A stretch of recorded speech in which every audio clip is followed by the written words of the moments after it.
Annie Sara Aikio tenderly feeds one of her family's reindeer on the edge of a snow-draped forest in Vutsu, Lapland.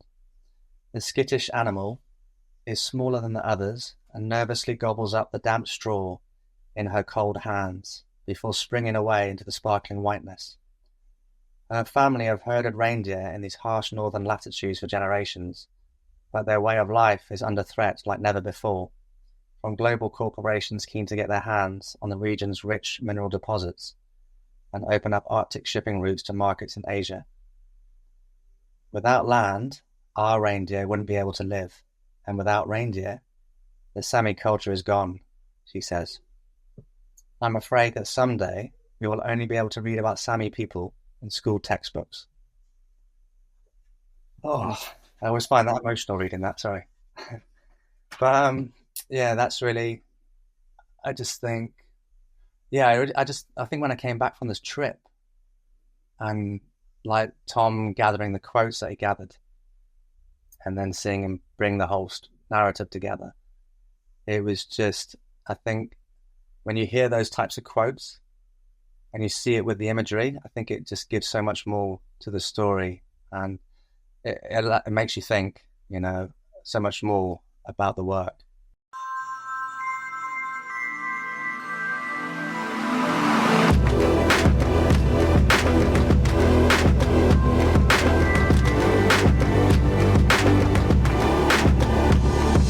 Welcome to the show, Joel. Thanks, nice to see you, Patrick. I'm so glad to have you on. I've been in your world, per se. And, I saw a brand new website refresh, and I am very happy about that.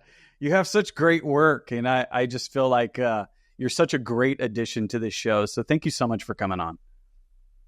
No, I mean, I've been looking forward to it myself. I mean, it's always fantastic to talk about like your work and try and understand it on a deeper level. So it's always cool to discuss like your work and the wider photography subject matter with someone else like yourself. So I've been looking forward to it too. And then I guess just in terms of our website, I've been working on that. And so this just going to be a little nudge to take it over the line. So thank you.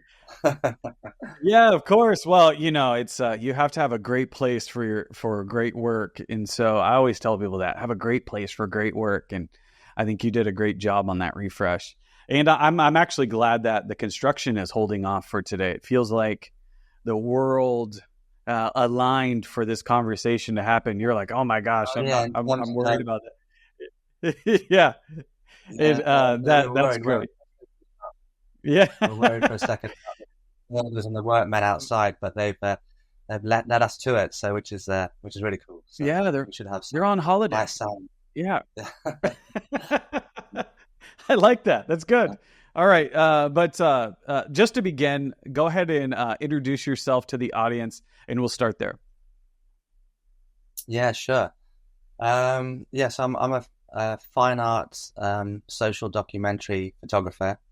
And my work primarily explores the subjects around climate change, land, communities, and our environment. I think I have quite a considered aesthetic to my work, which is I'm always tweaking, you know, a little bit as I go along through my journey as a photographer. But I guess there's quite a distinctive style to the type of photography I do, how it looks. Yeah. And then so that's obvious in my work, hopefully. And then I think also with my work, it feels quite gentle and quiet at times, and it's quite considered, I guess, as well, the work. And so, and I've been very fortunate as well as a photographer I've done a bunch of work in this country, the UK, where I'm based, but I've also been fortunate to travel a bunch as well, which has been a huge privilege, and I'm really excited about those opportunities when they've come. But yeah, just one other thing to say about, I guess, my work is that I'm as a person, I'm quite meditative and thoughtful, and I try and bring a lot of that to my work as well, and try and be quite present with my photography. And so I think sometimes when I travel with my work, it's quite good for me, because it means I have a family, but when I travel, my family understands a little bit that I've gone away and I'm very much focused on that project or this project. And so I kind of take that mindset to my work, I think, sometimes. But yeah, hopefully that answers that first question and thought. Yeah, it's a good introduction. It gives us an idea of what we're about to dive into. And I think that the aesthetic thing that you were talking about was the first thing I noticed. And, now when I look through images, I can say that's a Joel Redman right there. So like, I think that is something that really stood out, and I think it's really important. But you said, how long are you usually gone when you do these projects? Not as long as you'd think sometimes when you look at my work, but I had periods years back when I was away for a while. Actually, I had 1 year in particular when I did some work with Indigenous communities, like globally, and that was like an initial year of going out to a number of communities with my brother and another friend. And so that year I was away a bunch, actually. So my partner was less enamored perhaps that year. But I think mostly it's like a couple of weeks, or a week to 2 weeks away. Occasionally there's like a 3-week project, but I have kids and I like to be around a lot with them. And so, yeah, usually a week or two, maybe 2 or 3 trips away a year at the most. And then a bunch of things in this country, of course, as well. That's awesome. Do you do assignments as well, like assignments for magazines, or do you have another gig that supports the passion? Yes, I'm always, as any photographer, desperate for assignments. So I do assignments, yes. And so Cool. it's kind of funny, actually. I guess my work is very much it's in an area, right, where I describe some of the areas I explore with my work, and so I position myself and my website to kind of observe that type of work. And so Gotcha. I've been fortunate a lot to get assignments that marry, my interests quite often. That is so.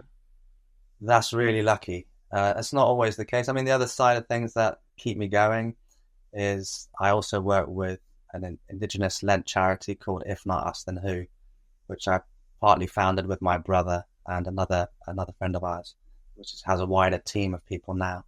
And so I do 8 days a month with that charity, where I mentor and support Indigenous photographers.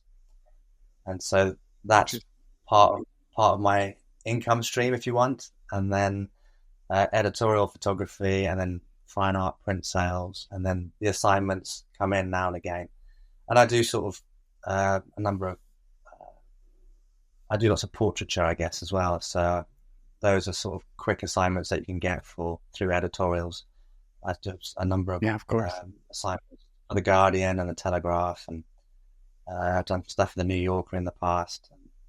So sometimes, it's quick editorial shoots as well with interesting people, which I always love doing those as well. I sometimes don't know how I make a living, but it seems to work out. It seems like when you have... Go ahead. No, I think as a photographer, there's a photographer I really like called Simon Roberts, actually, and he said the other day on his Instagram, he's doing these reels at the moment, but he was just talking about you have to be a bit of a chameleon as a photographer, I think, especially today in terms of trying to make a living. And all these things can have a thread to what you do, but I think there's an element of like doing talks, doing some teaching, perhaps, doing some editorial assignments, trying to get funding. So all those things line up, and hopefully they help you on your journey, I guess. Yeah. It's you're speaking to something there I think is interesting. It's I hear that a lot. It's like all photographers have kind of 5 or 6 irons in the fire, I think is what we say. You have a lot kind of you're doing all the time, and you definitely it is a blessing when you can line up your passion projects with your work, and that makes it very fulfilling, So that is really, really cool. I am curious a little bit about, how did you find your way into photography? Were you always into photography? It's a good question, that one, actually. I guess unknowingly, I suppose, I enjoyed photography. I wasn't like, I might, I mean, I grew up in South Africa, and we can discuss that a little bit more in a bit, perhaps. And then I came back to this country, the UK, and I mean, my granddad was a photographer, and he had a darkroom in his attic. But I wasn't deeply interested then, per se. I think it was more a case of, I've always been interested in people and observing. And then when it came to a point of like, what will I do, I guess, with a career or like going forward, I just liked I was traveling a bit at the time. And so I've been traveling a little bit. So that opened my eyes, perhaps. And I've always been fortunate to travel now and again with my family. But I guess through traveling, being observant, I then took on the idea to kind of explore photography more, through going to college and kind of doing it there, and then further traveling, kind of, yeah. I don't know. It's just it's always a difficult question for me, actually, where that journey to doing it. But I think it was a slow burner at the start, and also I think initially I just really enjoyed doing it. I didn't know it could be a career, to be honest. I didn't see it as a definite career when I started out doing photography. It was just something I really, really enjoyed doing. And then the more I got into it, and the more you kind of talk to other people, you're like, oh, this could be something you could do as a career. And so once I kind of saw that, and it's also something that I just can't not do, you know? I think with most photographers, the reason they do photography is because they couldn't not do it. So getting paid. I've heard that a lot, yeah. Will not. It's just the itch that I have to scratch, you know? And so and I find it fascinating, really, the fact that the insight you get into people's worlds and communities, you know, through something like photography or filmmaking or anything creative. It gives you amazing access. And with that, you just got to be really privileged about the access that is granted to you. But yeah, it's an interesting sort of woven journey of just kind of learning more about photography and learning more about what I can do with it, I guess, initially, which led to... So your grandfather was a photographer. You had seen that, and that kind of piqued your interest. How old were you when you started to kind of tinker and play around? I guess, yeah, I mean, I enjoyed, like, on the compact cameras, you know, my mum and dad had when I was a kid. So 80s, 90s compact cameras, and just shooting stuff on that. And I used to always be amazed, you know, it was always, well, not amazed, but it's always beautiful photography back then, in terms of like just looking through old photographs, you know, like your parents would have in a shoebox or something, and you pull that down from the attic or something. And as a family, you'd go through your photographs, you know, from age dots to age 13, 14, 15. And those were always really special moments for me growing up. Like sat with the family, just going through the photographs, and particularly going through the good and bad photographs, you know, the ones with the thumb across the frame. Everyone's maybe mid-eating, or you're not looking your best. I think that whole unedited way of looking at, you know, and especially as a family, it's like it's amusing, it's funny, it feels really beautiful to look through like those types of photographs with people you love. And so that sticks in my mind a bunch, you know, looking at photography with my family. And then my granddad, I guess with him, it was more slideshows. He'd do like slideshows to music, you know, and we'd be around his house at age 15, 16. And so his slideshows were kind of, sometimes, you know, they could put you to sleep. Other times they were really beautiful. Because you're a teenager, right? So you kind of also got other interests. But there was part of it which was really like, oh, this is kind of cool too. And then the darkroom was fascinating upstairs, and just in terms of like not really understanding it at that young age, but more like just, oh, this is a cool space. What do you do up here? And then kind of seeing a bit of that, but not following it deeply at that age, I suppose. Like I followed it a bit more when I was a few years later. But maybe those Yeah. seeds were planted, you know? Oh yeah. Well, the fan and that projector and then that clicking, that would put me to sleep for sure. I think that would be that they call it white noise or something like that. You just have a fan in the background or something. So I could easily see why a teenager would sleep. It's like a hum. It's like click and then the fan. Yeah. I'd be like, you're asking me to sleep. Stop it. No. But I'm kind of seeing the allure of it, the connection to family, the spontaneity, the stuff like that kind of interests you. So how did you develop your skill? How did you develop into, that's, I guess that's my biggest question is how did you develop into being who you are today? Did you go to school for that, or did you self-teach yourself? How did you go about that? I went to, well, I did the traveling and kind of took some photographs while traveling with a friend of mine. More a case of documenting and kind of observing our travels, I suppose, as we went along. And I always remember partly in that trip, actually, one funny thing was that we, being new to photography on that trip, we got a new compact at one point on the trip, and we traveled for another 3 or 4 weeks. And after 3 or 4 weeks, got our film developed, and none of it came out because the film didn't load onto the other side correctly. So it was a quick learning curve at the start. But yes, it came back from that trip, but also with a bunch of successful, rolls of film. And then went on to college, basically, and studied at college photography. And then beyond college was a process of assisting. So I assisted a bunch of amazing photographers for 5, 6 years, probably 5 years, I guess. Oh, and learn a heap. I mean, also doing my own stuff in those moments, actually.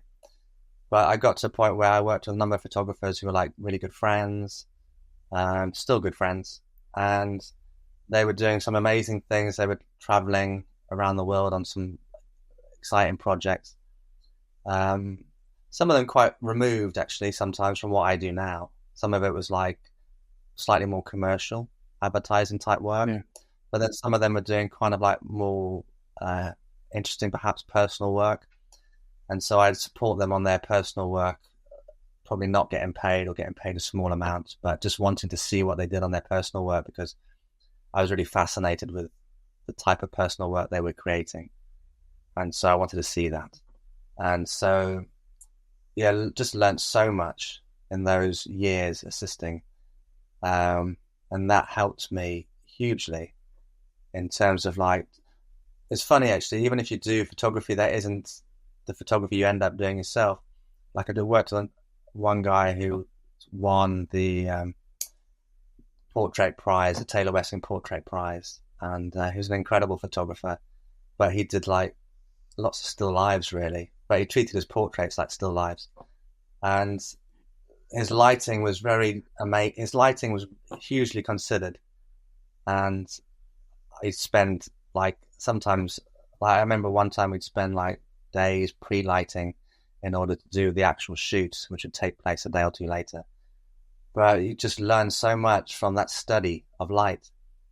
And even if it's artificial light you're working with in the studio, it gives you knowledge and it gives you a way of seeing that you then take. And I was always with film as well, and often with large format photography. But it gives you a way of seeing that you then take to your own work. And it's not something that you mimic per se, but it's just, it gives you ideas, I guess, and a way of like, and it gives you awareness. Yeah, hugely. And he would study it to the nth degree, this photographer. And so he was an amazing person to work with. That's awesome. Yeah, I'm kind of, I'm kind of curious. You said you worked with a lot of photographers. Was there one that stood out to you that had a really big impact that like kind of shifted you? And could you talk about that? Yeah, I mean, like the guy that I mentioned just then, the guy called Leon Steele, he was a photographer. He still is a photographer, but he does a lot of his own personal work now. But he he just basically had a moment for about 10 years where he was hugely successful out of London, and did like bunches and bunches of commercial work. And he also worked with a guy called David Stewart, when I first worked with him, actually, David Stewart was another guy, and he was doing, my first day of assisting him, he had like a short film nominated for a BAFTA, and then he had an exhibition opening in Tokyo. And so I was like, whoa. And the beautiful thing about someone like David is that he was just very down to earth. And he had a lighting pack, a flash. Like sometimes you had to kick to get the fan started. And I like the fact that it wasn't, I like simple things like that. The fact that it was down to earth, it wasn't like, it seemed achievable, working with someone like him and working with someone like Leon. And then like with Leon still, he would do, perhaps if we were working, I remember we did a commission for a French coiffeur, and we were just photographing hair basically as a still life. But we would spend the day doing this lighting. There's a very simple shot basically, but we'd work from, I get to his at like 8-9 in the morning, and then there's one particular time it was like midnight, I think, and we were still working on pre-lighting and setting things up for the next day. And he said, "Oh, you can head home if you want." Okay, it was kind of late, and I was like, "Oh, I'll stay for an hour." So I stayed for another hour, and then I headed off. And then I came back the next day, and he basically hadn't left the studio, and he was still like fiddling about, and it was slightly obsessive, but it was also just the amount of effort and that he put into what he did, and also what you saw. Like, so I came back the next morning at 8 in the morning, 9 in the morning. I was like, wow, it looks so much better. It was subtleties, but it was just better than it was previously. And the same with someone like David. I think a number of shoots I did with him where it was just like sometimes quite high pressured, where you'd have like someone turn up, like an art buyer or a creative, and they would want to change the setup a little bit, but he was very calm, and he just changed carefully the setup to kind of adhere a little bit more to some of his ideas, the art buyer or the creative there, or discuss things quickly. But they were, it was just, and the patience they both had, I think. The patience in terms of like waiting. And so being mindful that you had more time than you thought. So if you were on that commercial work, they were getting paid quite well, but they were, at the same time, they were like, well, the light isn't right now. We're going to wait. And so and realizing that you could wait to achieve better results. You could be patient and achieve better results. And so not rushing things. And so, I think those types of things I learned a bunch from. And then other photographers closer to home, like around Bristol, who also just guided me around like the other aspects of photography as well. So I owe all those guys a bunch. Yeah, that's I worked commercial for a while, and that's actually how I found my way into photography. I was doing film, video production and stuff like that, but there some filmmakers, they sometimes acknowledge that photography and film they blend, in some places. Some people are just pure filmmakers, and then some people are just pure photographers. They don't blend their worlds, but I found my way into photography because of that knowledge of light, knowing how to set up studios and doing stuff like that.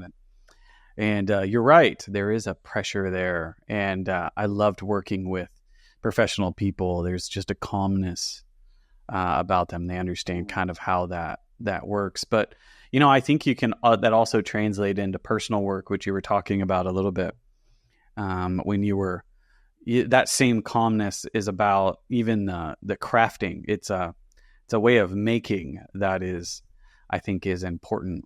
What application you're applying that to, whether it be commercial, personal, or whatever, whatever you're doing, is really interesting. Now I'm curious about your influences as far as like artists and people that you look at. Is there Do you have anybody that you are just a big fan of and you are very influential maybe on your work or just inspire you? Do you have anybody that you look at like that?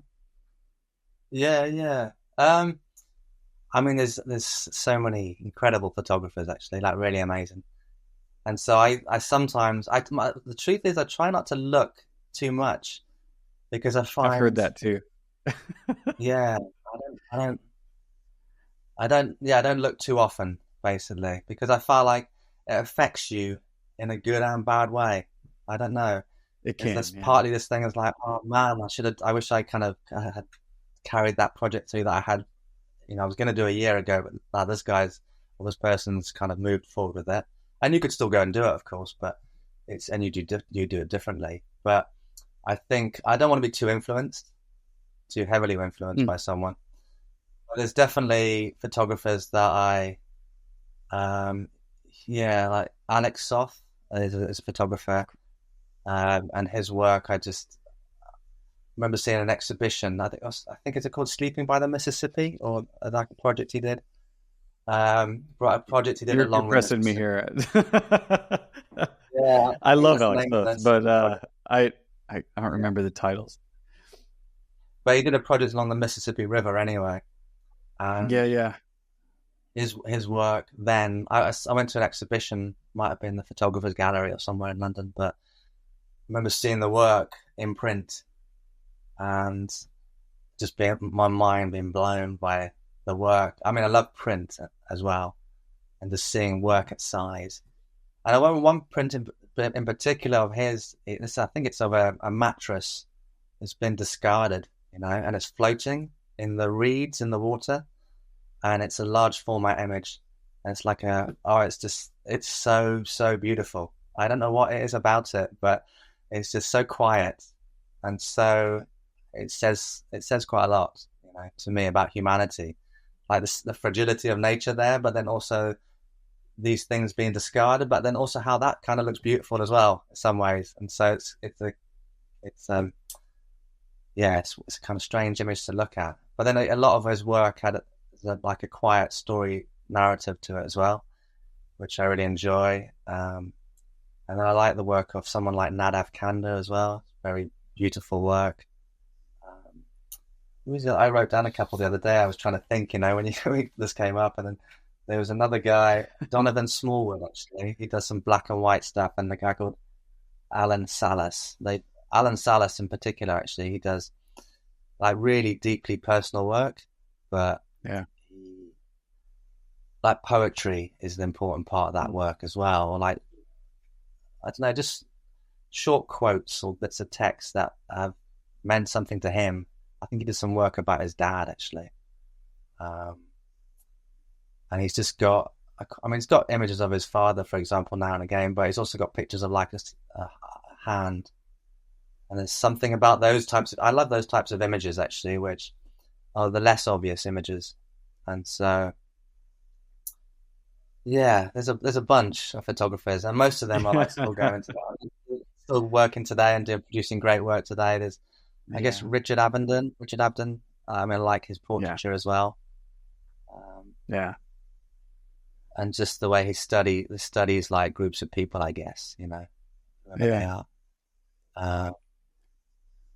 But yeah, no, there's heaps actually, and then beyond photography is also like films that I watch, or I'm quite inspired by filmmaking, and that's always that has comparisons to photography, and so you can take a lot of inspiration in those spaces. And then also just through books and poetry, I guess. And just the natural world itself as well, just because I do a lot of stuff with my family in the natural world. And so I think I get inspiration from just being away from all these things as well, away from looking at the photography and away from... there's obvious things that inspire you, right? But I think just being in the natural world itself is inspiring for me. And so I get a lot from that. I think it's a way of being out in nature clears my head, and then if you don't rush being out in nature. I have 2 young kids, and I did a project with them like a couple of years ago, and that project was primarily about just being present and being unrushed. And you can learn you learn a lot through children, actually, in terms of how they approach the natural world. You know, I think adults, like, you go for a walk, you want to get from A to B, whereas kids just, they see something, they're drawn to it, and they can spend a bit of time with that. And that's a really beautiful thing, which we kind of sometimes lose a little bit the older we get. But yeah, inspiration is here, there, and everywhere, I guess. I love that. It's you can kind of feel, well, number one, your connection to nature and place and people, but also I love that the fact that you talk about poetry, because when we look at the images a little bit later, you can feel a rhythm, which I really enjoy. And so, like, I think those are great references, and some of them I've never heard of. Richard Avedon, of course, but I'm going to look at some of those the other ones that you had actually referenced there. But I dive into the world of photography. I'm constantly surrounded into it, and you're exactly right. It does influence you, and it's so funny. While I've been doing the podcast, I haven't really been shooting that much. I haven't been out there photographing at all. And part of it is I feel myself changing, and I'm kind of curious. After the first season of the Urbanaut podcast, I might do something, but I hope I'm not too influenced too much, and I find my way and find my own voice again. But you can't help but, when you dive into this contemporary world and you put yourself out there as you have with your own work, you are naturally engaging the photography community. So you're gonna see people, and so it's kind of inevitable. But I think that's really, really interesting. But you do have a clear voice, and you have a clear way of portraying stories. And one thing that I think, if there's one word that I heard, is that you're telling stories through images. You're revealing something to us.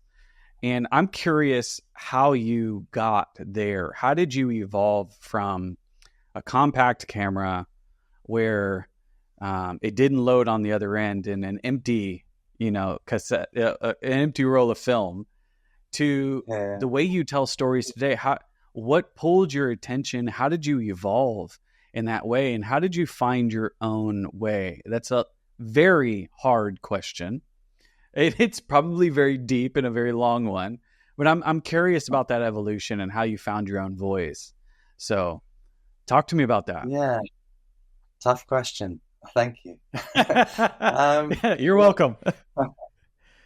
That's your job, right? No, it's. I think I had some of this on some talks I did recently, and I think when I think about it, there's definitely a journey from my childhood, for sure.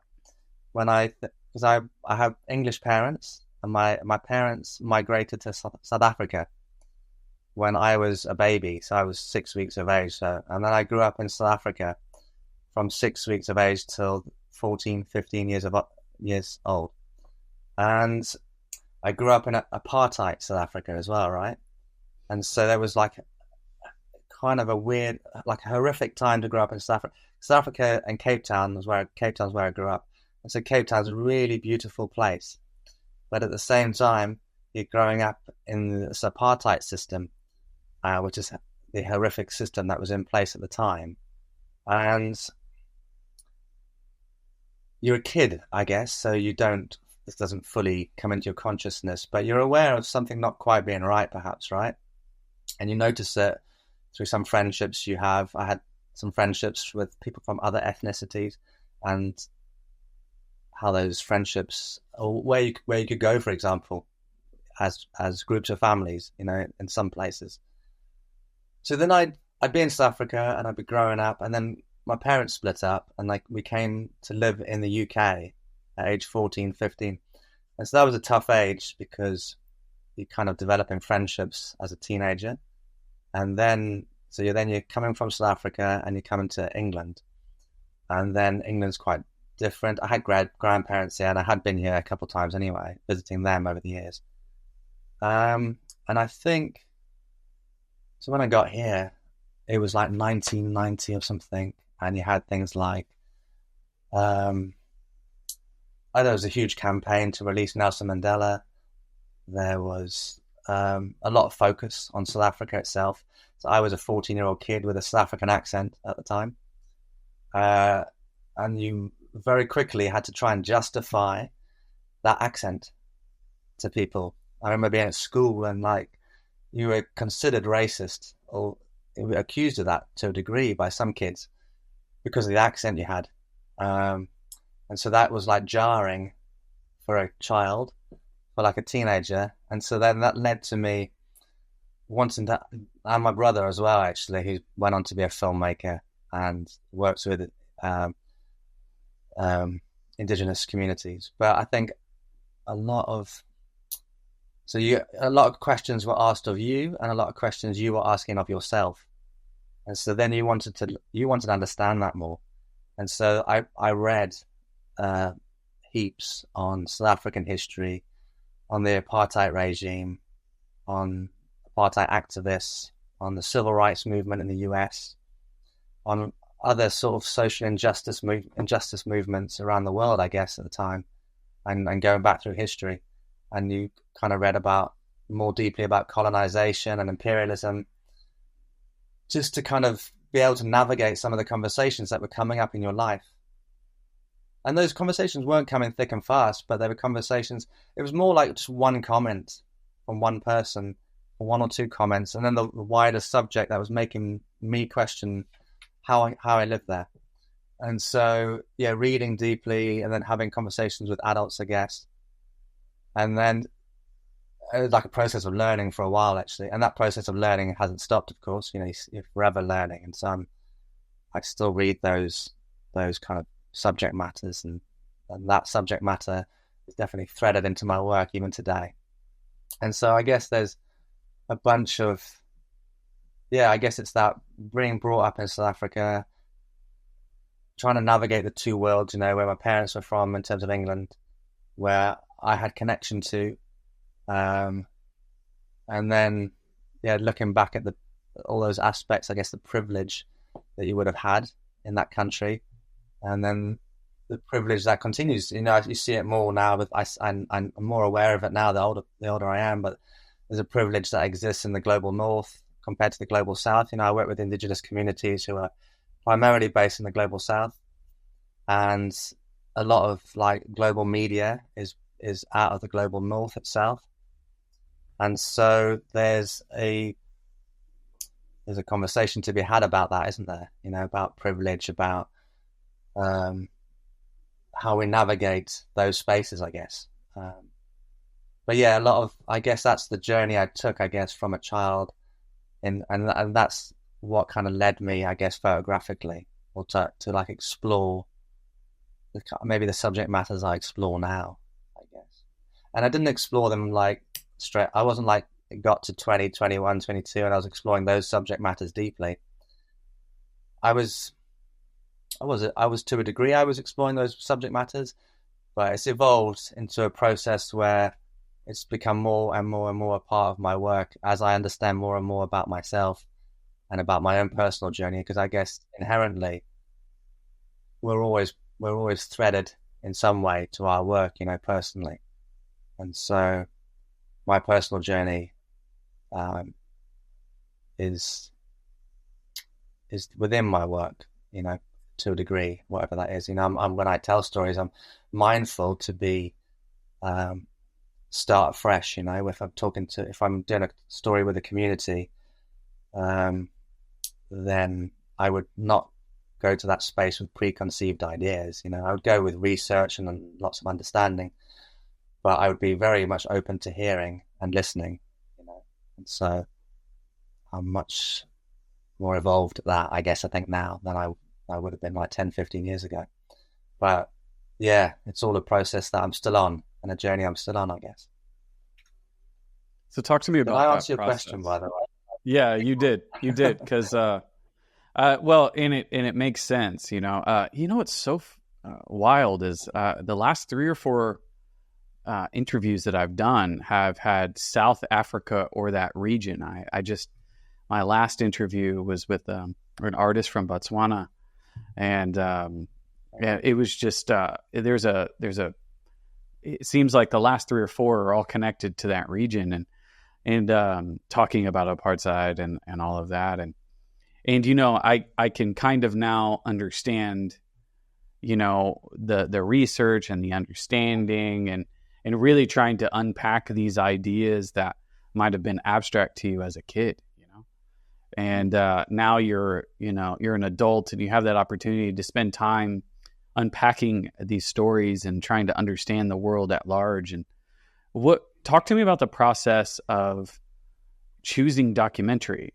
You decided to tell stories versus maybe, you know, you can go completely abstract with this stuff in photography. You know, you can really kind of challenge symbols and stuff like that, but you chose documentary.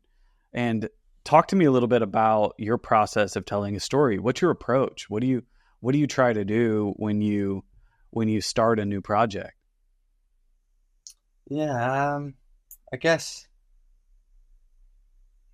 at the point where I'm at now, I guess there's you know, constantly reading and having learned to the point where I'm at now, I guess, and stories and the subject matter I work on.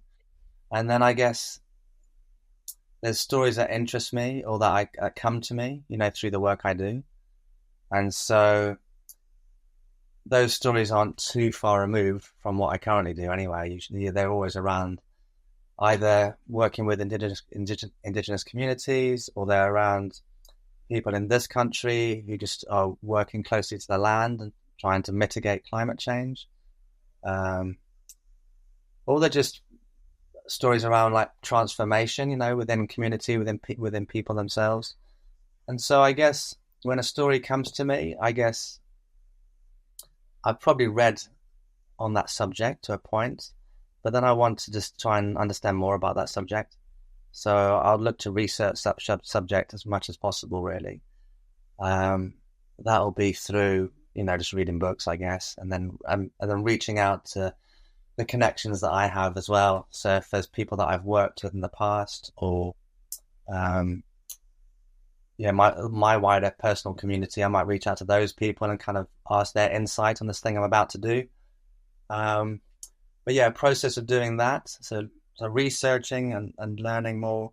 And then often it's a process of starting conversations with, I'm trying to think, like if I did a thing in Brazil recently, or I try to think, there's a community I worked with in Scotland a few years ago. And that was a community that they were living on woodland crofts, and they were replanting native woodlands on previously monoculture woodlands that were there. And I did the project with a filmmaker, a friend of mine as well. And it was a process of reaching out to the community, and we had a number of online discussions with that community. And the filmmaker, who's based in Scotland, she visited the community prior to us going there as well. And so it was like I'm trying to get a bit more of understanding about them.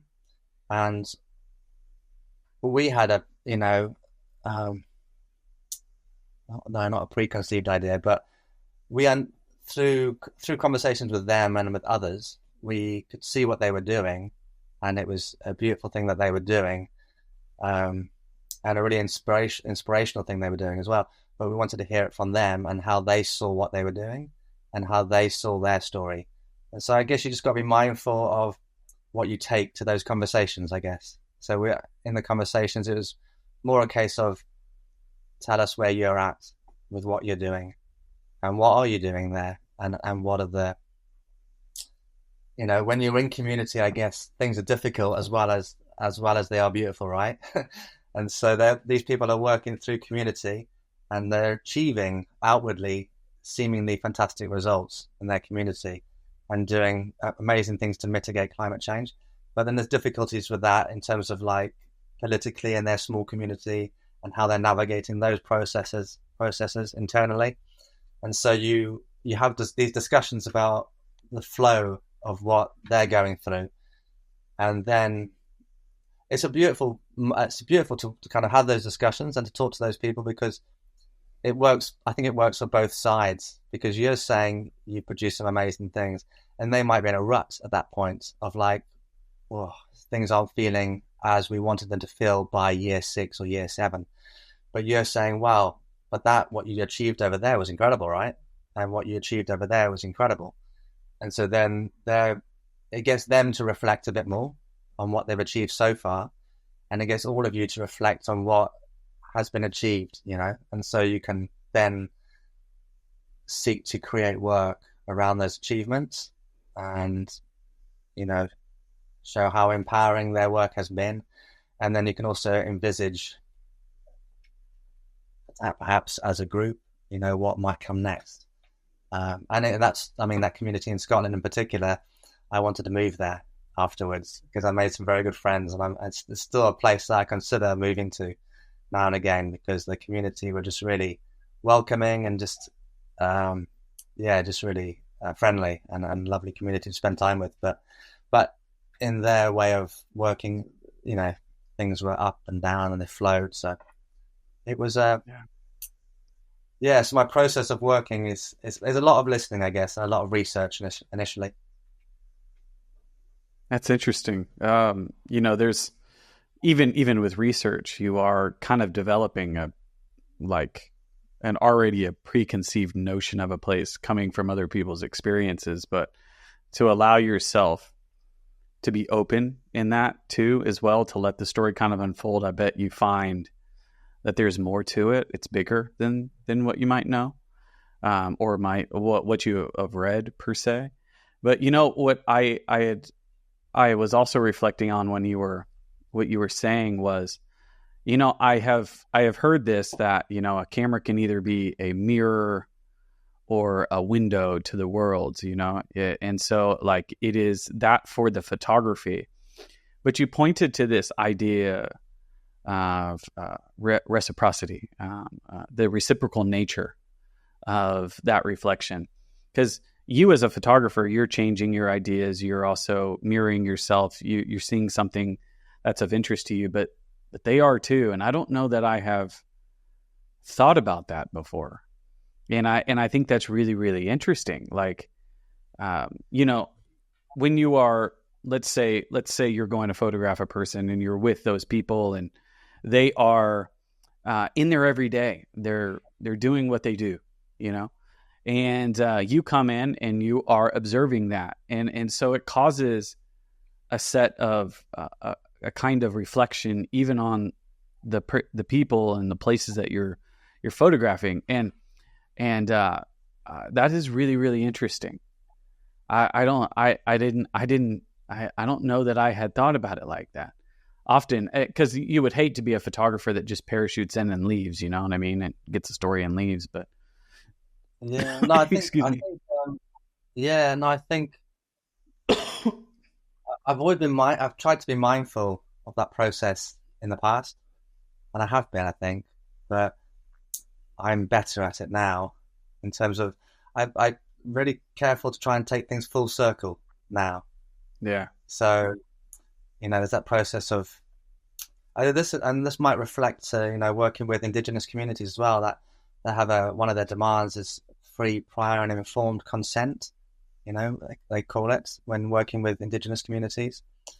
And so I try and take that a lot into my work as well, having those open discussions prior to navigating work, and then being open about where that work will lead to as well, where that work's going to end up. Yeah. I love that. And then having having discussions around, well, this is where I see it ending up, but did you see anything different? Or also being open to taking that work back to that community in terms of an exhibition there, so taking it back in some way, either through the editing process, like sharing some work, or when the work is complete, sharing where it ended up. And then a lot of the communities I've worked with, I stay in touch with those communities. So, and that's mostly because I've built up friendships, I guess, in those communities, but also, it's predominantly because I built up friendships, I guess, and there's a closeness through being open and present with that community for like a period of time. But those stories also sometimes are, there's something to be told later as well. You know, a story doesn't finish when I finish telling this, or when we finish telling the story together, me and that community. The story continues for them, and the story continues for me, and maybe our paths cross again, right? And so there's a story I want to do. I just think of one in particular with the Yurok tribe in Northern California, and they're an indigenous tribe. And I did some work with them like 4 or 5 years ago around the Klamath River and these dams being decommissioned from the Klamath River to open up the waterways for the salmon run. And so the dams have come down, or are in the process of coming down this year and next. And so I'm in the process of kind of building a story around potentially going back out. And I'm in contact with the tribal elders there and the tribal council in that community. And so I like to think there might be an opportunity to go and create a story there with the indigenous like creatives and youth that are there, and kind of tell a collaborative story together. You know, about where they are now. You know, a place that they dreamt of, but they didn't know for sure was coming. And so it's really cool to be able to revisit potentially. So, I think that's amazing. Yeah. I love your openness. I like how you are open to the actual story, and how you like to expand it. And you've got me. You got me. Let's look at it. Let's check out some of your stuff. And so let's dive into. I think you wanted to start Stray from the Path, correct? Yeah, I thought I'd start there just because it gives a little bit of the aesthetic of my work, and so maybe it's a good place to start. Actually. So I'll just let's jump in. Try and bring that up. This is a project called Stray from the Path, and this is a project which I think reflects my aesthetic. You know, more than most projects, and not that my work sticks to this aesthetic solely, but you can see it derives from the space. And so this was a project in Death Valley in California, and it's a project I went there to. I was always fascinated by the desert, and tonally the desert, and also I guess the fragility that exists in a space like the desert. And how you can see it. You know, you can see everything in a space like the desert, and it feels end of worldly as well at times. But there's so much beauty there for me as well. And so I traveled to this seemingly inhospitable, space, and I was trying to observe how people navigated that space, and what man's footprint might be there, and so how people might interact with that space. I mean, so the first image was a place called Zabriskie Point, and this is Badwater Basin, which is the lowest point in the US that people would drive to into the desert. And this is what kind of interested me. You can go anywhere in the space like the desert, right? You could park up wherever you wanted to in many ways, but we find these geographical highlights, right? Which is like the highest mountain, the lowest point in the US, whatever it is. And we all have an element of this, but we go to these places. And so in the desert, you see it really obviously. You see the road that leads to the car park, and the car park that leads to the the lowest point in the US. And you hear these people walking out. But I just find that interesting, the way we interact with the landscape as tourists, as people. And yeah, it's fascinating to me the way you could go anywhere you liked, really, but we tend to follow that path and we don't stray too often. And so it's dangerous. I was here for like 7 you want to get lost out there. Yeah, it just there's that too, right? For sure. Yeah, and it gets real hot, and you can dehydrate yourself real fast, and you get in real danger. There's also what I was going to say too is I love the scale on that image. How small people were to this vast landscape. It points to how big and flat and open it is. It feels like things are closer than they really are.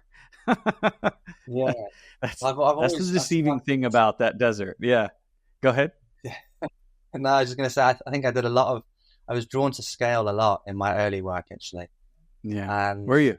yeah, yeah, definitely. Like, especially work prior to this, I would always, I did a number of like short projects or just images really that I was kind of fascinated by, of like showing the beauty of a landscape, but just showing how figures or people move through a landscape, almost viewing them people as stick men, really. You know, like how you draw a stick man when you're like a kid. Yeah, yeah.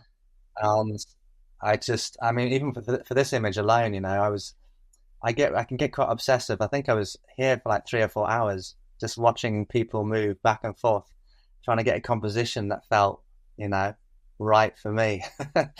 I Yeah. kind of spend time, you know, composing images like this rather than like it's a wide shot, people are walking through the landscape. I would kind of wait for, I guess, there's an equilibrium to where people are positioned across that frame, and I kind of Yeah. enjoyed that. I guess kind of look Yeah. through, observe it in that way, I guess. And then I guess for the desert in particular, I kept that scale quite a lot through the work actually. Yeah. And these images they really look amazing in terms of. Well, that image is taken a second. Sorry. Oh yeah, they look great as like large prints. I printed them and sold them quite often at sort of like 1.5 meters wide. Oh, And they wow. look amazing at that size, like sensor scale. And these people just like almost camouflage in this image, you know, a couple in the canyons here. You really do a nice job of capturing the soft colors of a desert landscape. Are you photographing at a certain time of day? Do you prefer? Yeah, I mean, in the desert, I was predominantly, I was up very early and kind of out then. I was kind of interested in how the light shifted really, because it does shift quite a bit in the desert.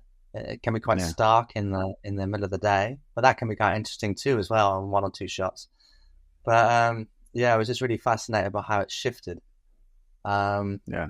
and so I'd often get out very, very early, and then I would, um, yeah, I remember actually, on this trip actually, I had my brother's Jeep with me, like, and I was sleeping in my brother's Jeep to be close to the locations actually, and also probably to save costs looking back. But I was, and then I remember in the middle of the day there was this hotel that had in a place called Furnace Creek, which had a swimming pool, and so I would sneak in there around lunchtime and have a dip, and then I would go back out in the afternoon. But yeah, it Smart. was fascinating. Yeah, I got away with it, so it's smart for that reason, right? But Well, you surprised you need it. Um, yeah, yeah, I spent some time in Phoenix, Arizona, and it's not this landscape by no means. It's different, but still that's really hot landscape. And one of the things that I'm noticing is that it's kind of abstract in some ways. Would you say that, except for the ones with the people in it? Of you're kind of playing with color fields. You know, you're separating yeah. I color, mean, layering depth, and stuff like that. And yeah, yeah. I mean, it's interesting. I really love, and I like, I just love like subtleties, I guess. Like I don't like garish skies. I don't like strong contrast, and um, I like the subtleties at play in an image like this, the one that's on the screen now. You know, there's layers to it, but I create my work in such a way that the layers are quite subtle, I guess. And Yeah, there's for a sure. softness and a gentleness to it as well.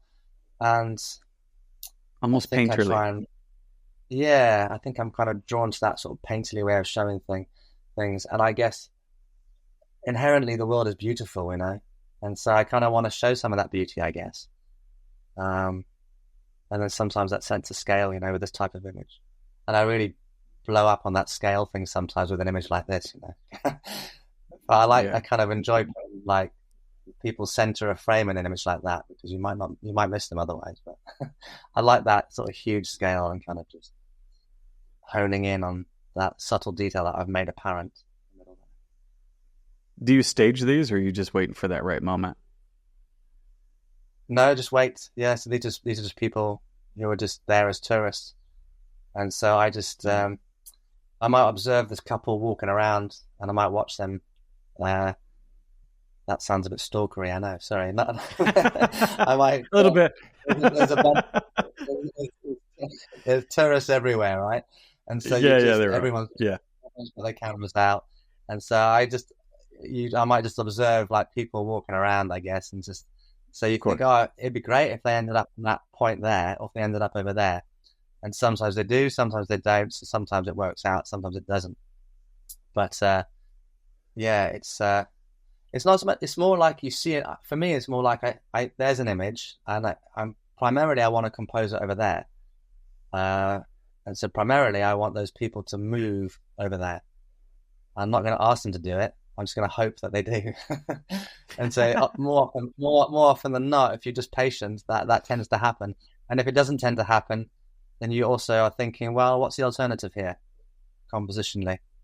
If they don't move to that point, is there still an image to be created over there? So you might create something else along the way. So like, you know what it speaks to me? Yeah, when I hear you say that, you are practicing presence. Do you know what I'm saying? Yeah. You're being present. Yeah, and you're kind of very much letting it lay out. But this is also what leads you to your current work too. This is kind of evolving into that, I think. Has that kind of sense of presence always been there in your work? Yeah, to a degree, yes, I would say, but more and more, I think. I mean, I meditate daily now, so I'm really into meditation, and yeah, I guess also having worked more and more with Indigenous communities and kind of seen how they interact with the natural world and how they are very just their relationship, I guess, with those spaces. So I came to that with my own sort of way of being, but then I learned so much more, through conversations and just spending time with others in those types of communities.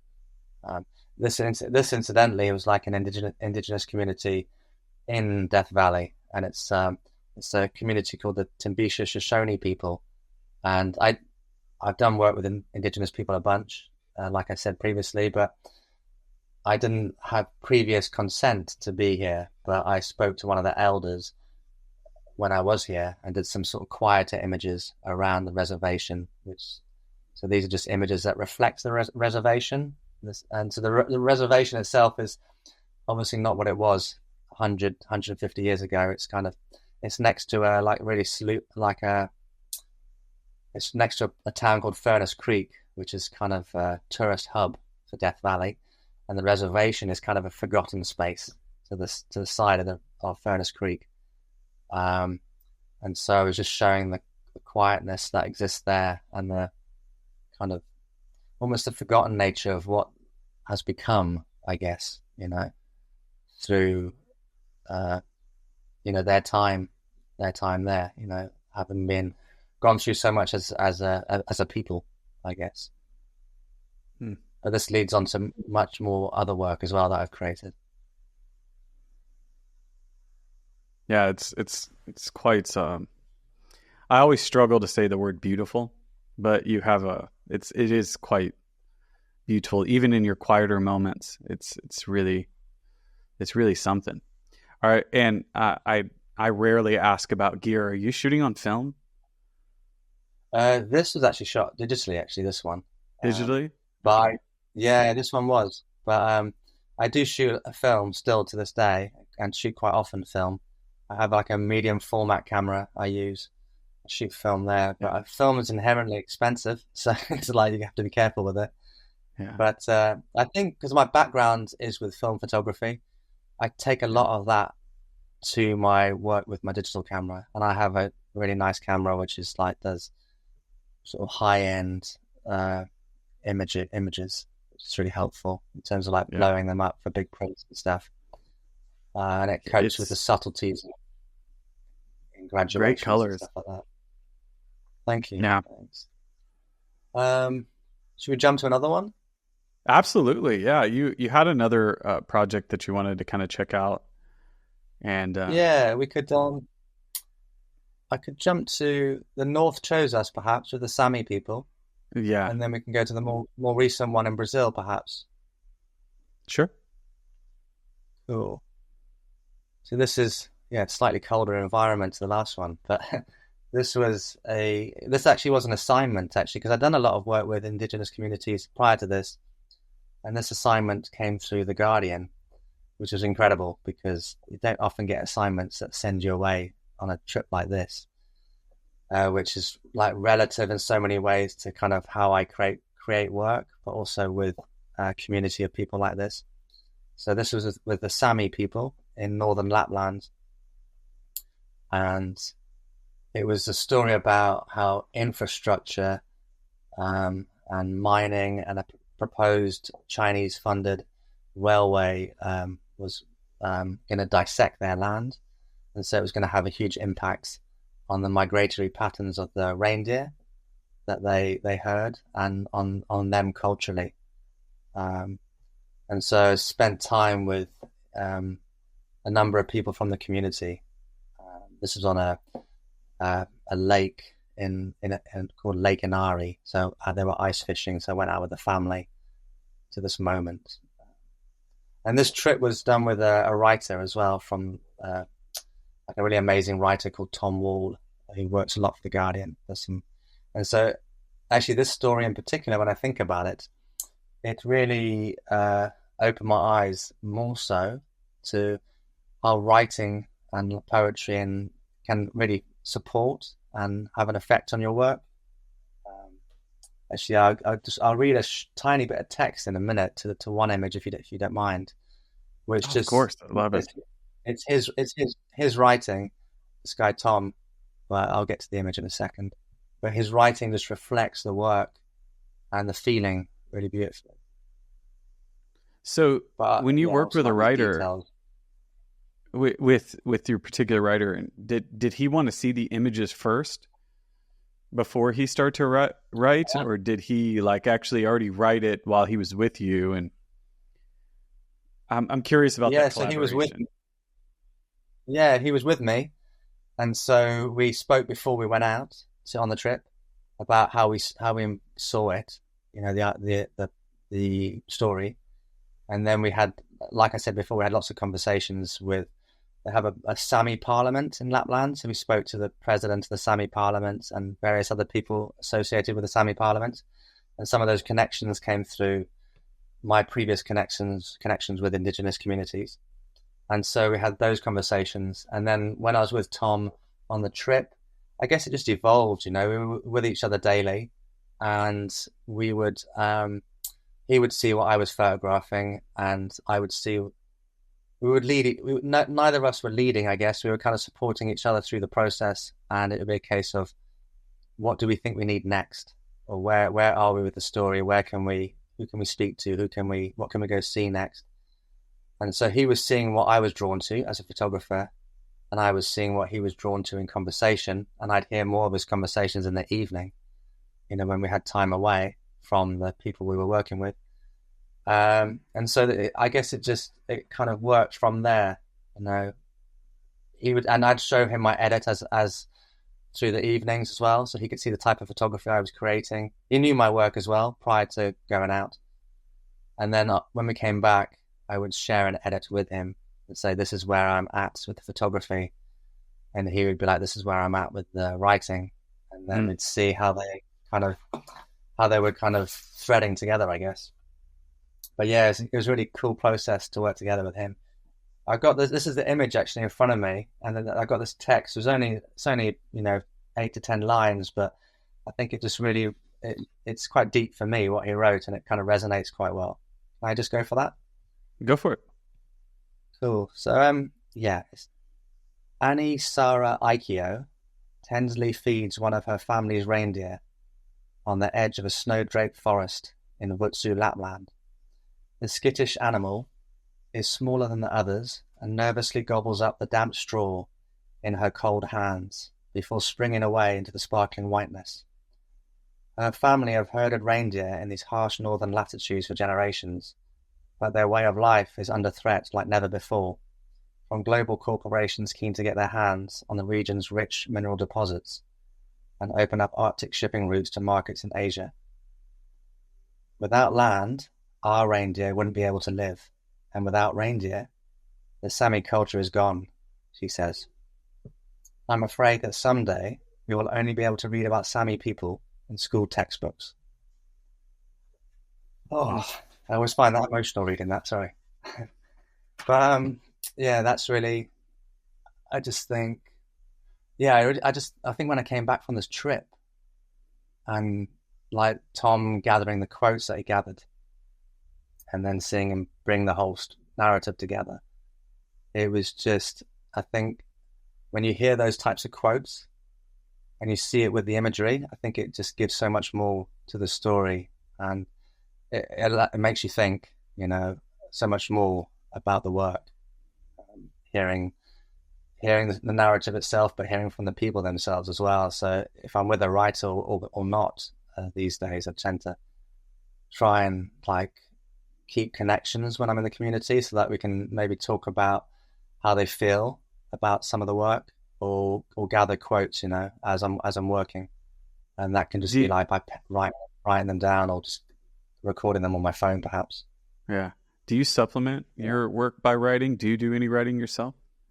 I didn't see a lot on your website, so I'm kind of curious how. No, there is some on my website, but maybe it's quite subtle actually. You know, on my website, actually, if you go down below the images, there's some arrows below the image. Yeah. And there's a little button that says info next to the arrows. Oh, there you go. Okay. Yeah, sorry. It's quite subtle, but that's probably me. But if you click info, then there's the text for each project which pops up, and it gives you a little bit of an outline to the story. And I need to dig. I should have dug a little further. Bringing that up there as well, actually, because thank you for bringing that up. It's probably missable, that little button. Yeah, well, you know, you click on an image and then it's really not there. But at the exact same time, I'm curious about your writing. You're like, do you spend time journaling and reflecting and doing stuff like that? Because I have a meditation practice myself, and after I get done, I write. And so just to kind of anchor what it is that I just experienced, what it is I'm thinking about, just kind of do a check. And when you're doing such work like this, where you're immersing yourself in story, you're immersing in somebody's life, you're immersing yourself in a location, I'm sure you have tons of reflections. And I bet it is really fun to dive into those reflections later. You're like, oh yeah, that was what I was thinking. Oh, this is, and it kind of brings things together. So I'm curious if you have a practice like that. Yeah, no, I have the same practice as you by the sounds of it. I meditate in the morning, and then I've journaled over the years, but not like daily. But this year I've been. I wish I was more consistent. I wish I was. Yeah. Yes. But I'm not daily with it either. Yeah. Well, I probably do it like 5 to 6 days of the week now, which is great. And so, yeah, that's really helpful doing that, actually. I was wondering how helpful it would be, you know, doing that sort of thing, and people encourage you to do that type of thing. You think, so I thought, well, I'll try it more than I've done before. And I found the process of doing it really amazing. I guess when I journal personally, it's quite personal, that bit of writing, and it's about my feelings. I don't know, my family, or it could just be, you know, something I observed, or something quite quiet, or even a dream. You know, could be something like that. Of course. And so, and I don't write. I only write like a page, like it's a page of A5. Sometimes I might just do 5 lines. Other times it's funny how when you start, it just flows for a while. It just keeps coming out. But, you can't stop. You're like 6 pages later. Yeah. Yeah, exactly. Yeah. But so I journal now, and I have written more and more. I've done a few stories now where I've written for magazines. So I've written the article as well as done the photography for the magazines. That's great. And that's been really amazing to do. I really enjoyed that process of just trying to. It really helps actually as a photographer to write. I wouldn't have said that 15 years ago to myself. I would have been all about it. Yeah. This is how I see amazing. it. There it is. Yeah. Yeah. Take it or leave it. But yeah, exactly. Exactly.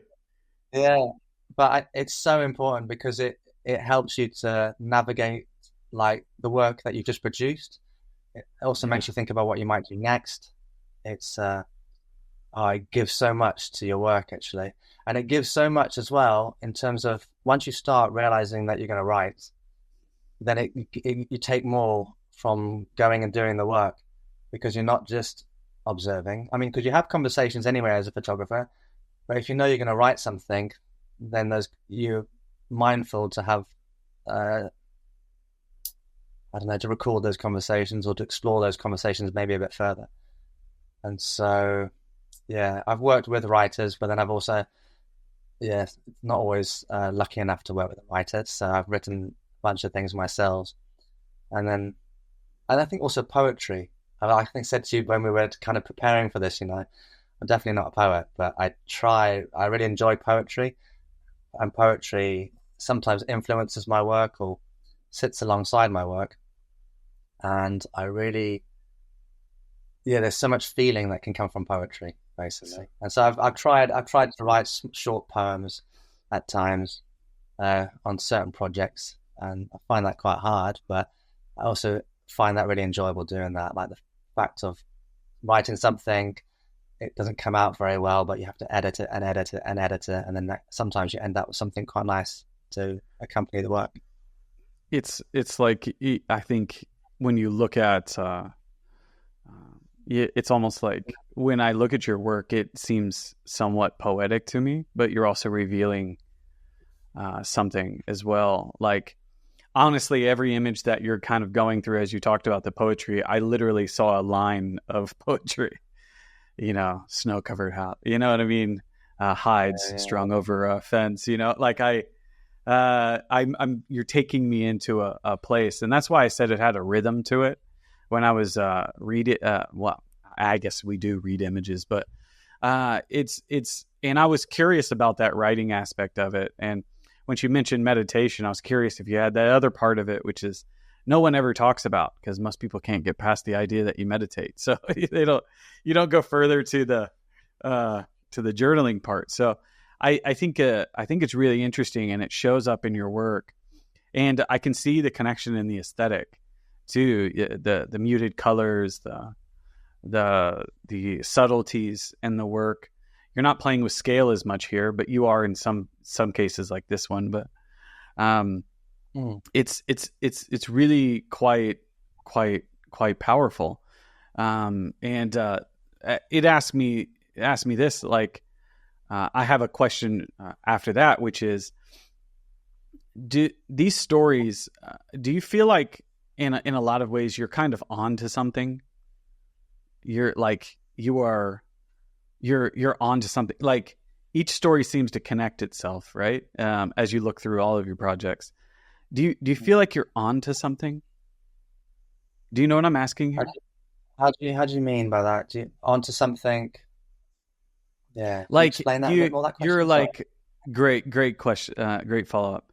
Like, when I say when you're on to something, like on this podcast, I feel like I have this question about images and the way like, I was telling you before the show that I have this genuine question that we're like inundated by images, and that we have to find our way in this image saturated world somehow. And by doing this exercise myself, I'm revealing a little bit. I feel like I'm on to something. You know what I mean? And your subject matters are all so connected in so many ways. It's about people, places, and lands. It's about communities.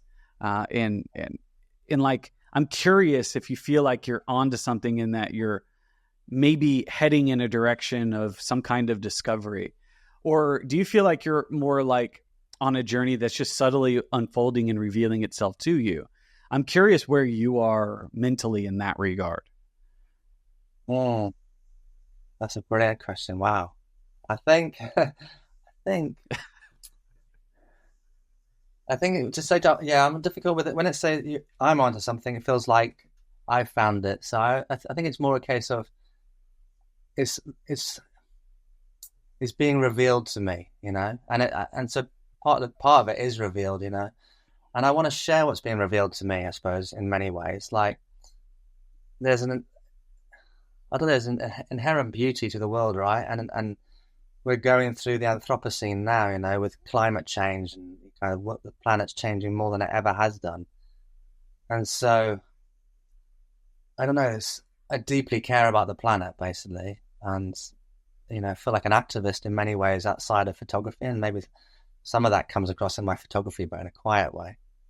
And so, I kind of want to, I really think it's important to share stories that can kind of have an effect, I guess, and make people think for a second about the world we live in, and how fragile and delicate that is. And so I think with my work, there's a fragility and a delicacy and a quietness to some of the work. And I want to try and convey that. And I want to try and convey those stories and how meaningful they are to me personally, but how meaningful they should be to us all, because without a healthy planet, we're nothing, right? And so I don't want to shout that either. I don't want to lecture either, but I want people to feel moved emotionally, I guess, by the work. So I guess through my way of creating these types of stories, it's a way of hopefully people feel moved a little bit in some way by the work, and might reflect a little bit. Maybe they're halfway there already. A lot of us are mindful of the planet. Well, a lot of governments don't quite seem to be, in terms of what they act and do. And so, I think the more positive stories you can put out there, and everyone's got different ways of putting those stories out there and explaining them and giving them to people and sharing those stories. Sure. And this is my way of doing it, I guess. And so I'm not onto it, but the planet is beautiful and the planet's amazing. And so if people don't get that and don't realize that and don't see that, I'm hoping that I can just amplify that a little bit more if they're halfway there, or or just support that story that they're already within. So just trying to expand that answers on that, it. Yeah, that answers that question. And I guess what I was trying to get to earlier is to kind of, when you start to ask meaningful questions that lead you on a path of discovery, it leads to another one, which leads to another question, which leads to another question. Yeah. I think we are, as photographers, we are blessed in a way, and especially with your ability to storytell through images, we get a chance to kind of like show the unraveling of the story and the questions that we're asking in what we find in the process. And I think what you had just answered was that you are getting that chance, and you are able to tell those stories, and it's really cool. And I felt like you're asking the right questions, but they lead to something else, and they lead to something else. And I guess I'm always curious, is there ever an end to that, or do we just continue to do that until we die? You know what I mean? It's just like, I am now chasing that little voice in me that has that question. I am now chasing that. You know what I mean? And that thing that pulls me in a direction against all odds, and it just doesn't go away. That kind of pull. And when you start to listen to it, it's almost like a spark that turns into a fire, which then leads you on in a direction. I think photographers have a unique position in the fact that we get to kind of show it. Writers get to write about it. Filmmakers get to make films about it. Artists get a chance to do something about that. But there are some people that just take spiritual journeys and they never really ever tell you about it. You know, they write all the religions about that kind of thing, you know, but it's just a fascinating place to be in. And I feel that in you. And so you're about to take us to another project, which is Resistance, which is in Brazil, correct? Yeah, that's right. Yeah, this is a recent one, which I've created in the last few months. I was going to just jump on what you said there, you know, like in terms of an end to it, because I don't feel like there ever is an end. I just think that we need to just try and become better people, right? And better in terms of humanity and how we deal with this planet. And so I guess there's never going to be a finite end to it, but hopefully we can just always improve, and because you never stop learning, basically, right? Because we're only here for a blink of an eye in our lifetimes as individuals, and then it passes on to the next, you know, people. And so all we can do is learn and share and try and do the best we can, and be the best person that we can in the time that we have, I guess. For ourselves and for others, for our kids, I guess. But yeah, it keeps going, right? Really interesting. It's really, really interesting. Yeah. I hear it in you, and I got to applaud you on that. It's not an easy road to go down. So, especially I see it a lot. It's not always rosy. It's not always beautiful. Yeah, no, totally. Yeah. And I see it a bunch with I have kids, right? And so when you have kids, you see it a bunch there, because now it's not just about you, and you have your children, and you're passing you're having conversations with your kids, right? And you're showing them, especially in their formative years, you're showing them the world, and you're helping, so like guiding them, I guess. And so, and then they're asking questions, you know, and you see it in kids as well, like they're asking questions about the planet, and it's at the forefront of their thoughts, actually. Maybe my kids, probably because they're my kids, I suppose, and it's at the forefront of my mind. But you gotta be careful with some of those conversations, you know, because you know the planet is at a tipping point, right? But also you gotta be like, well, if we all keep doing our part and remain hopeful and keep doing the right thing, then we can maintain a beautiful planet. And so it's not all negative if we move forward in the right direction. And so that's the kind of element you want to bring to those conversations, and I try to bring to those conversations when they hear me out and when they ask those questions. Are they? Yeah, this is the. Do they get to join you? Are they too young to do that, or do you ever imagine them coming along on one of these? Yeah, I did a project with my kids, actually, for one. Well, you did say that. It wasn't intended to be a project. Yeah, I did a project with my kids about just them being present in nature and about the time in the natural world. But then beyond that, they did come on one trip to the US with me when we went to California, and I photographed the Yurok tribe. And that was, my brother lives in California, basically, and he has kids as well. So I primarily got the opportunity to work out there. And at the same time, I took my family, and my family primarily spent time with my brother's partner and kids. So my partner and kids were there. And so they were aware that me and my brother Paul were photographing and filming with this community. At that point, they were just a bit too young in terms of coming with us physically to the space itself. I wanted to take them, actually, to that, but I think they were like, the oldest one was about, I think, 8 or 9, and the youngest one was about 5 or 6, and I just would have had to look after them, obviously, a bunch. And so when you're doing something like the photography, you have to be quite present with the community that you're working with. Very much so. Yeah, very much so. Yeah. Yeah. I was just curious. I'm always so curious. Yeah. Yeah. But they definitely are a part of seeing my work and talking about it afterwards, in whichever format that is. That's funny. I now see your grandfather with the projector with your kids now, but you doing it for them. You know, you're like, click. It just goes full circle. Full circle. Exactly. Yeah. But talk to me Yeah, I about never this thought about project that. in Brazil. Yeah, go ahead. Cool.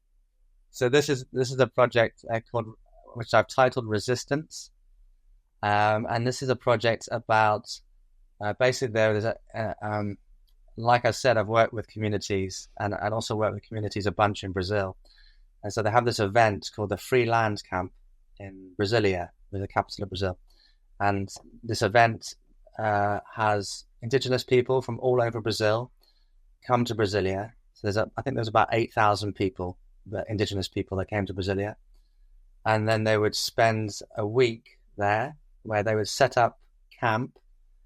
I'll go back to that first image. And they set up camp, like physically, like they have a huge camp, almost in a park, basically, like in a city park. And they would build these fire pits, and they would cook and eat, and they would live in camp for 6 days, 5 days, and they would perform rituals and ceremonies.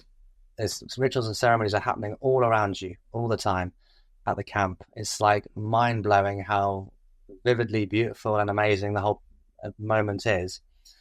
And so you've got all these communities and elders and caciques, chiefs, in their traditional regalia, and they're there as their communities, representing their communities, and they're fighting for their congressional rights to be heard in Brazil, and they're they're looking to strengthen their culture as well. And it's like a really beautiful moment of resistance that takes place. And I went there with a writer called Lina Salles, who works for the charity I work with called If Not Us Then Who, the charity. So she was a writer, and then I worked with a filmmaker called Jay Reynolds, and she made a short film in the same time we were there. And then more importantly, I worked closely with an indigenous photographer called Janilson Guajajara, and his people go to this camp obviously all the time. And so I'd been working with him in a mentor-mentee sort of capacity the last few years. And so this was a moment for us to collaborate on a project together, which was hugely meaningful and amazing for myself. And I believe he feels the same. So he's a really close friend of mine now. And so we had an amazing experience to work together. And so these images I'll show you now are primarily mine, and then I'll show you a few of his as well afterwards, to show you how the collaboration worked. But yeah, these images initially, I did a lot of, I'm quite into portraiture as well.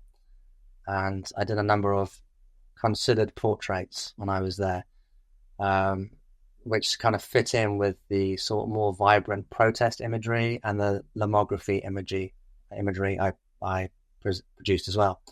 And so this is some lomography imagery, which a Lomo camera is a camera which is almost like a toy camera, the one I have.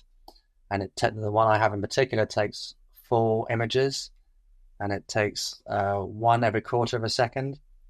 And so you get a sense of like movement, or like a sense of atmosphere in a moment like a protest. And so it's this subtle shifts in composition, but they're also quite free, and they feel quite different to my other work. And I feel like they kind of show an element of the protest that feels different. Talk to me about lomography. Talk to me about that. What is lomography, just simply? It's like I think it's like I want to try and explain this well, but I don't know if I will. It's a lomography cameras are a type of camera that I believe is predominantly they around in the 70s, I think. So they're like lo-fi, very simple cameras, and they produce very grainy results, and often the way you can compose an image is not exact. And so I've done some work with a lomography camera in another personal project, and I enjoyed using a lomography camera because it's a film camera for one, and then secondly, because it's not like you can compose as you normally would, it feels like a moment of being very much more present with the work than maybe my digital camera, for example. Mm-hmm. And so when I've used the Lomo camera, and it's just a different way of seeing for me, actually. And so I've started to explore a bit more, I guess, with different ways of communicating the work. And so Janilson, for example, shot his imagery in black and white. And then, I just feel like this type of image, it gives a different element. And then you also had the film as well. And it almost felt like for this project, we were going a little bit more multimedia, I guess, with how we were trying to convey the whole story. And so all these different aspects. And there's a short film, which is a couple minutes long, which if we have time for later, I could show you. But that also includes the Lomo images within the film. And so it's got the filmmakers. Yeah, so it crosses a different film. It's the short film that the filmmaker made, and it's I mean the image, the lomography image. Is it like, I'm so curious about this? It's like so it's a film camera. Does it use regular film? Like it uses 35 mil. Does it shoot film in a grid like this? Yeah, basically it's got. I wish I had it on me. I don't have it on me. But this my one in particular, there's different sorts of Lomo cameras, ones that like do fisheye lens, or ones that will shoot a thin strip, or all sorts of different effects. This one has 4 lenses on the front. And so as you press the button, I think it rotates anti-clockwise, and it just rotates among the lenses that are on the front of the camera. It does one picture, not one picture, one picture, one picture. And so I want one. They're great. I initially bought it for my son, actually, my youngest son, and I was like, "This is really pretty cool." And so, you're like, it's now dad's. Well, I had to buy another one, right? Yeah. They're cheap. They're cheap as well. The one I have is like £30, I think. So they're not expensive cameras. Oh wow, okay. And there's a bit of light leak with them, and sometimes, which is great too. So they're exciting because you don't know what you're going to get back. In many ways, even more than a film camera, right? With a film camera, you have half an idea. With a Lomo camera, this type of one, you can't really. They're hilarious. It's got it looks like a kid's toy, and it has a little sort of rectangle thing that you can flick up, and it just it's basically useless to look through. the thing you flick up. Yeah, because you imagine on a pro job. Imagine a pro job. You go in and you break out that, and they're like, yeah. But the results. Go ahead. Yeah, what was funny on this trip, because I was in the camp itself, and in the camp there was opportunity to do the portraits and the quieter moments. But on the protest marches, they're quite big events, and so you have thousands of Indigenous people marching to Congress, and you also have 100 maybe of the world's press, there. So on the protest marches themselves, so you got people with the big cameras and stuff. And I was on the protest march. I had my proper camera, but I also had my Lomo. And so occasionally I remember 1 or 2 times there was a bunch of photographers, and I really hate anything to do with trying to get involved in with too many photographers. But I remember pulling out the Lomo camera in some of those moments, and then be a lot of side looks, or a lot of people actually saying, "What the hell is that?" And I'd be I quite enjoyed the fact that I was shooting that way or creating work that way sometimes. Oh my gosh, that's brilliant. But also that's quite different to this, right? These portraits are much more considered. And I'm really into sort of creating portrait in this fashion where it's kind of the focus is much more on the individual. There's portraits I've created which are in a situation, which are in the protest march sometimes, where people are looking at the camera. But I quite like these types of portraits where I think you look at these people differently now, because you're looking at them as individuals, against this more simplified plain background. And so you kind of take your time with that individuals to see them differently, perhaps. And there's a power and a strength in some of these types of images for me. It reminds me of Richard Avedon. Those portraits. Yeah. Because you have the white background. It's not exact, but you just pull someone away from their background. I love portraits like that. I was quite taken when I I saw love this series. Go ahead. Oh, nice. Yeah, I love his work in particular, like you say, Richard Aberden's work for that reason, because you focus on a type of people like farm workers or something, but it's exquisite to look at those portraits closely and just like Yeah, spend time on those portraits, especially in an exhibition situation. Like if you've got large prints, like I printed these up quite big, and they go quite big, and they print them like human size almost, and then I love they're that. just fascinating to be. You're almost there with that person. It feels quite intimate, I think. Yeah, for sure. Yeah. And then just these other types of images were just in camp, I guess, which I was really drawn to, like these women wear the same dresses, almost trying to create an image of like that, kind of the run of uniformity in what they wear, like going through this image. But there's so much to look at. There's just so much to look at. Yeah. the Yeah. the one gentleman in the middle that's just kind of enjoying it all. He's like, Yeah. Totally. just laying out. Yeah. Um, yeah. Talk to me about the collaboration with this organization. How did you find them? Did they find you? How did you get to work with that organization? If Not Us, Then Who?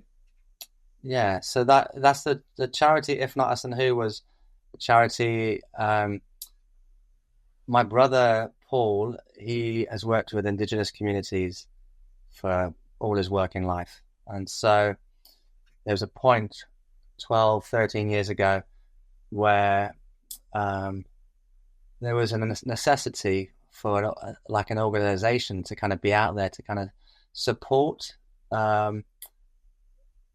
Indigenous leadership and amplify Indigenous storytelling on the global scale. And so there was a connection my brother had with someone who worked at the Ford Foundation. The Ford Foundation is based in the US, and basically what came of that was, out of those conversations with my brother and this woman at the Ford Foundation, this charity If Not Us, Then Who came.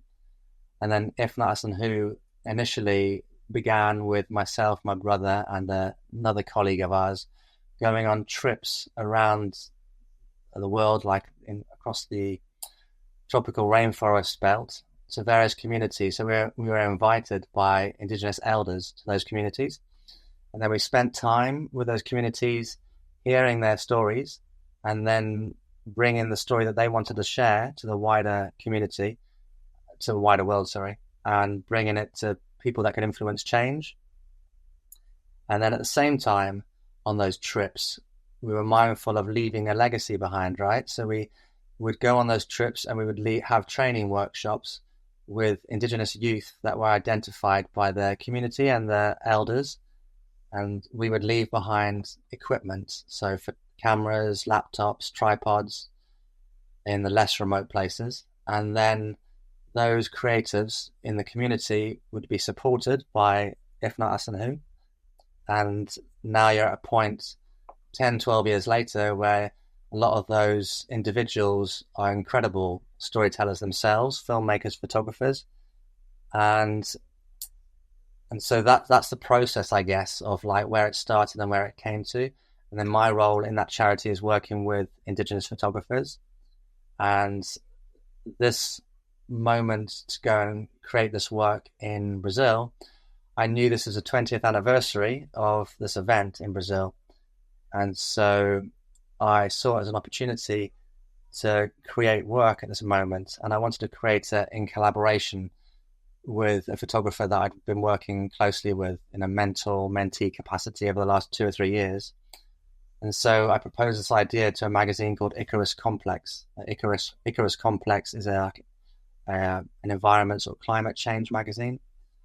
And I sent the pitch out to a number of magazines, but it landed well with that magazine, and then they got in contact with me, and we discussed how we could achieve it, really, in terms of like a budget that was affordable.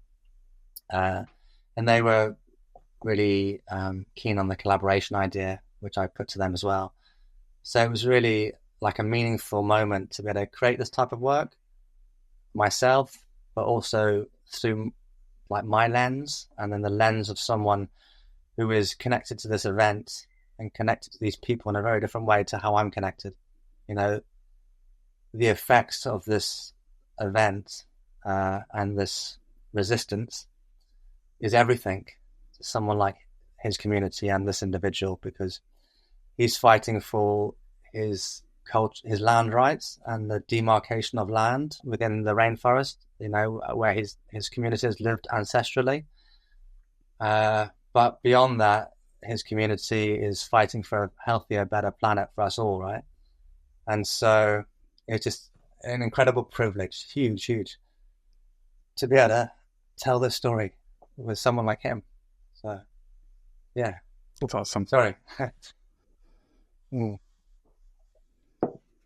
But yeah, no, just really, really special to kind of to like navigate the journey together, actually. And like a real high point for him, for me. And so actually, he's really excited because the work is online at the moment through Icarus Complex magazine on their site. But it's also due to be in print in August, September, I think September.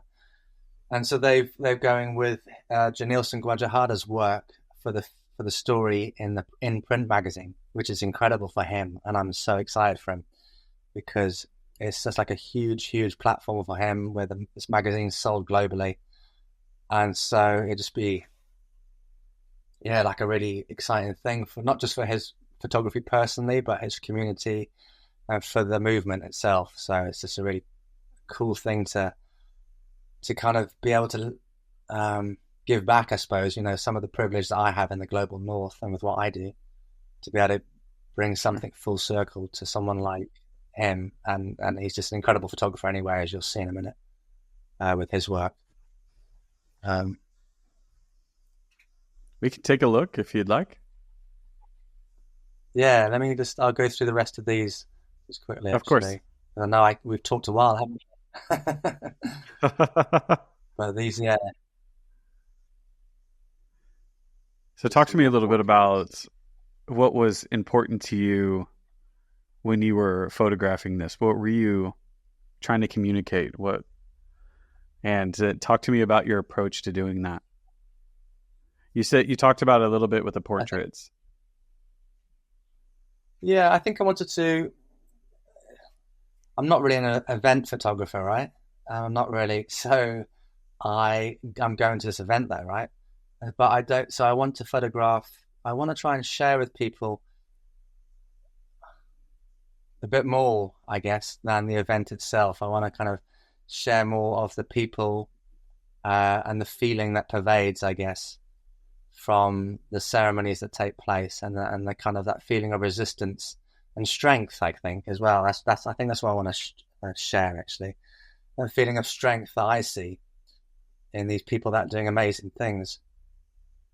And so I was with the portraiture. I think there's an element of showing that, and I think with the kind of this way of like communicating a story, that more than anything I want to share is like that feeling of strength, empowerment, you know. And the indigenous people there, you know, they're also. I'm there as a photographer, but there's so many incredible indigenous photographers and filmmakers recording this event themselves. And there's an entity called Media Indigena, which is a indigenous media entity in Brazil, which I'm friends with the people that run that. And so that's an indigenous-led run entity, and so it's just amazing. These people are doing incredible things to protect the planet, but they're also sharing and showcasing it in an incredible way themselves. And so just to be a small part of like supporting those processes is amazing for me, and hopefully it's helpful on both sides. It's great. I can see a clear method by which you're doing these things, and so it's really interesting to see kind of your approach and what you're able to get out of it. I think One thing I also really appreciate about your work is care.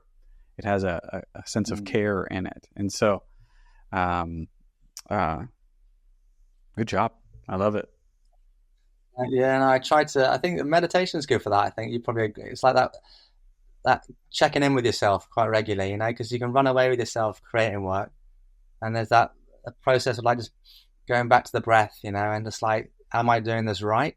Am I doing what I set out to do, and am I listening, how I intended to listen? And so there's that aspect of like meditation, which I find really important and like helpful when creating work like this, like just checking in with yourself that you're doing the right thing. And so try and be careful of that, I think, a lot. It's awesome. Should I show you a couple of images from Janilson? Yeah, of course. Yeah, so this, like I said, this is just some of the work created by Janilson Guajajara, so the photographer that I collaborated with in Brazil.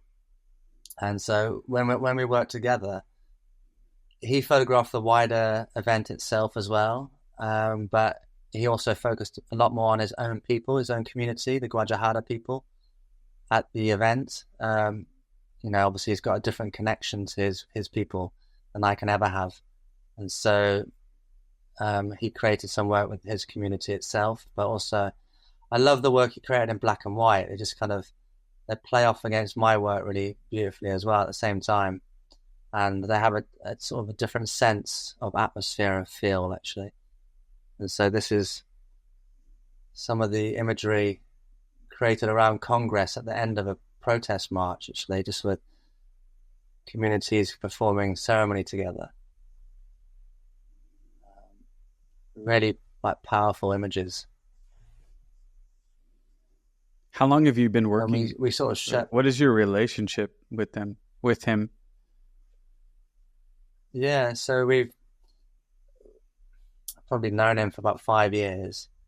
And then I supported him on a few projects in terms of, he did some work around fires in the Amazon during COVID. And him and another photographer from the Amazon, they were doing a project with a New York Times writer. And so the magazine wanted to work with photographers from the Amazon. And so I was like the in-between, I guess, in terms of like, one, making sure they were getting paid fairly and the same sort of contracts as I would receive if I was doing the job. And then secondly, I was there as like a sounding board, and there was a translator as well from If Not Us and Who working as well. So those sorts of connections on working on projects from the past together.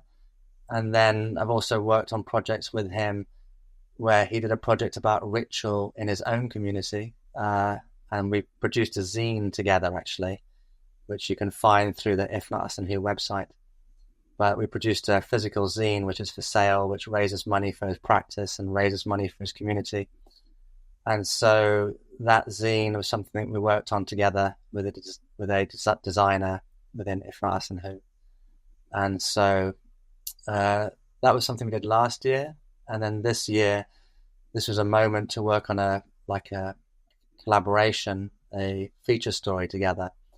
And so when the opportunity came to do something in Brazil, for me, he was like the perfect guy to work with in terms of his standard of photography, in terms of just the person he is as well, in terms of how we work, I guess. I knew we'd work well together. So yeah, we've had quite a journey together, the two of us. And so yeah, it sounds like it. I was curious about the relationship because we're taking a moment out to check out his work. So I can tell you're close. Definitely, and he's just come back from Bolivia recently on they do a number of exchanges between communities in South America. So he's just sent me some work from Bolivia recently. So I'm sure he'll share that via his Instagram or online somewhere in the coming weeks. That's great. It's great stuff. It's powerful. Go ahead. Work. Yeah, I was going to say just powerful work, and it really fits the same sort of. It's different, but it works really well with my work as well in terms of how it can be shared. And this is the work that's going to be in the magazine.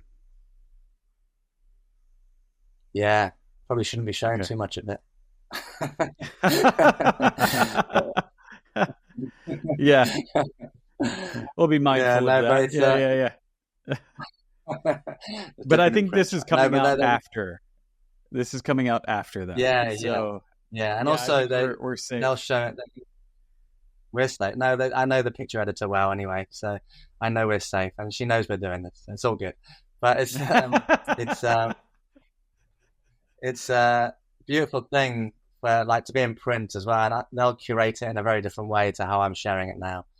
It'll probably be a few double-page spreads or something. But it'll be but yeah, please check it out when you get a chance in a few months' time. Oh, that's awesome.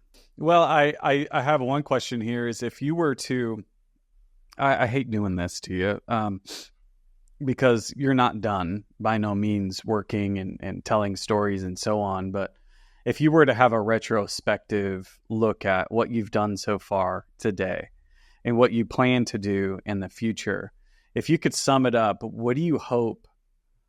How do you hope your work is received? What is the thing that you hope people can take away from the stories that you tell and the things that you ask, that series of questions that you're asking and the world is revealing to you? What do you hope people take away from your work?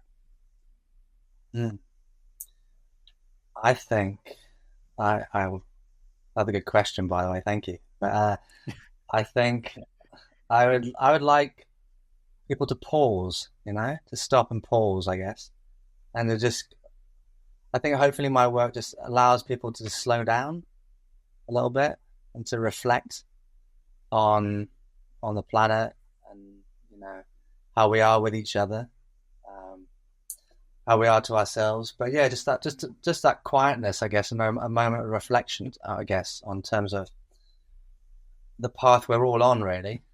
Are we on a good path, and how can we maybe be on a better path? And so that goes for myself too, right? It goes for us all. Yeah. But yeah, I think just a moment to pause, stop, and reflect, and just consider where you're going with the direction of your life, I guess. Which that seems quite big. Sorry, but and none of that's achieved either in the blink of an eye. When you do reflect. But if we all make small changes or create better habits, then there's a better future for yourselves personally and myself and the planet. So I guess I would like to say that, just taking a moment of quiet and reflection to consider that they're more than just ourselves. I love it. That's exactly what I got out of your work, and you have a subtlety in your work that I look for. I love subtlety. That's like the main thing that attracts me to good work, or what I think is good work. Other people like that loud stuff that's right in your face, but I think the subtlety is. I think the art of storytelling, the wanting to sit there and experience more, I think is achieved through subtlety. But that's my working theory. It might change because all of my ideas change as I ask more questions. So I just have one final question for you. It's the one I ask everybody. And it is not a really hard question, but some people think it is. But I have a lot of people that follow this podcast that are artists and photographers themselves. And I'm curious if you have any advice for people out there. Maybe it's advice that you would tell your younger self. What do you wish you would have known? Something like that, some type of nugget that you have found out there, maybe. I would say, what would I say? What would you tell your younger self? I like to ask that. Yeah. I've been asking that lately because I think it's better than giving advice, to the general world out there. What would you have told yourself back then? I think the biggest bit of advice is to always be kind. And what I mean by that is that you never. I think that kindness is always be kind people you meet in your journey, right? As a photographer and just in life, really, because you never know where that's. I don't think of that as where it will lead personally for yourself, but there's an aspect of that, if you're kind and open and honest to the people you meet, you do end up receiving back a lot in your own life, right? And so I think keep that kindness and openness and honesty prevalent, and at the fore of what you do. And then beyond that, just be aware that it's a process, right? And results, it's not like you achieve a result. I think I used to do this a bit more at the start of my career. Perhaps you get to a point where you've done a project and it's a huge moment for yourself, right? Because you've achieved this huge result. But all of this work that you end up producing is all part of a journey, right? And so just to be aware that this is a journey, and you'll do the one thing, it'll lead to the next thing, and just embrace that journey. And if you enjoy the process and the journey of creating work, then it doesn't feel like creating work. It kind of is the work. And so, yeah, just embrace that side of things, and keep learning and kind of reflecting on your work as you produce it.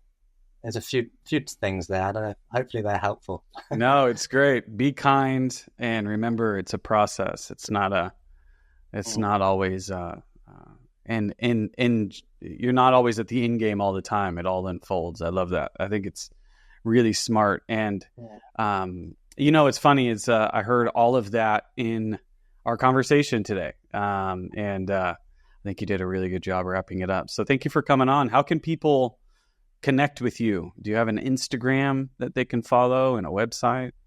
This is where you can tell us where. Yeah. No, my website's joelredman.com, and there's links to everything off that. But there's I'm quite good on my Instagram, so everything goes there at some point.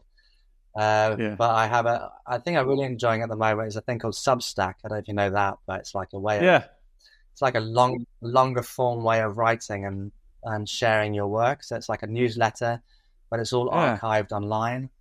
And so they're not long reads. They're anything from like 5 to 8 minute reads at the most. But I did one recently for the Project Resistance, and I just put some text there, some photographs there, and it's a place to kind of, I guess, learn more about my process of creating work. And so I really enjoy that. And then, I think primarily it's that, Instagram, Substack, and my website. And like I said, they're all findable off my website. It's all your name? Instagram. Yeah. Okay. Yeah, Instagram my Instagram is Joel Redman 1. I think Joel Redman was gone. Yeah, there is a famous Joel Redman. Apparently, I forget, either musician or actor or somebody, but it's funny. But funnily enough, there's also a famous wrestler. It seems every time you Google Joel Redman, a wrestler comes up. I think that's what it was. So yeah. I didn't know who it was. I just remember typing in Joel Redman, and I was like, "That's not him." Yeah, it's so. It's funny. So, I don't go ahead. Wrestle. I don't wrestle. It's a side hustle. No. I don't know. You might have a cool character name. I don't know. It would be. I don't know. I've always, as kids, we were around that, and we would come up with our names. And so maybe the next time I talk to you, you can come up with your fancy wrestler name. But I don't think that's going to be any of your concerns later, I'm sure. But thank you again for coming on. It was a wonderful conversation, and it was really enlightening to me, and I'm sure to our audience. So thank you so much for coming on. Thank you so much. I really enjoyed it as well. Thank you. And to all those that have made it this far, thank you so much for joining us on the Urbanaut Podcast. If you like content like this, please consider liking, sharing, and commenting down below. That all helps us with the algorithm and helps support our show. So think about doing that. And if you want to contribute in a little deeper way, also consider becoming a subscriber on our Patreon page. And you can join there, and we offer extended episodes and other things there. We're adding more and more to that. So consider becoming a subscriber with us there, and also being a subscriber with us on Spotify. So thank you so much for joining us today. And as always, we'll see you next time.